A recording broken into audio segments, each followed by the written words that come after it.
Avec l'HC normal, on allonge le bras pour réussir à lire et la lecture dans l'obscurité devient bien plus compliquée. C'est pas une maladie, juste l'évolution physiologique de notre vue. Mais la bonne nouvelle, c'est qu'il existe un éventail de solutions pour compenser cette presbytie avec des nouveautés qui peuvent simplifier la vue, même quand on est presbyte depuis longtemps. Chirurgie, verre classique ou progressif, lentilles, comment choisir ? Eh bien, le bon choix, c'est du sur-mesure qui tient compte de notre style de vie, de nos particularités visuelles et bien sûr aussi de notre budget.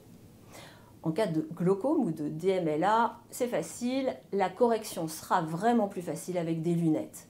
Les myopes, eux, ont un peu de répit puisque la myopie compense la presbytie. Adapter lunettes ou lentilles pourra donc suffire au moins au début.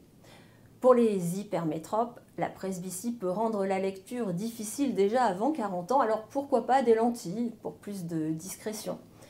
Et puis il y a aussi des nouveautés en matière de verre progressif.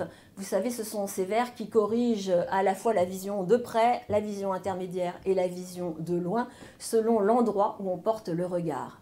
La nouvelle génération d'Essilor, leader dans le domaine des verres, utilise depuis peu l'intelligence artificielle pour améliorer encore la fluidité de vision et la rapidité d'adaptation. Vous rêvez de vous faire opérer?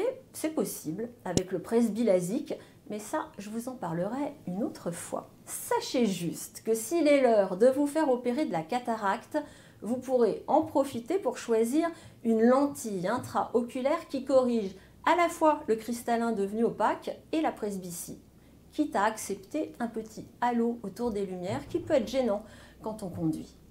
Et puis côté porte-monnaie, une solution de lunettes sans reste à charge doit systématiquement désormais nous être proposée par l'opticien.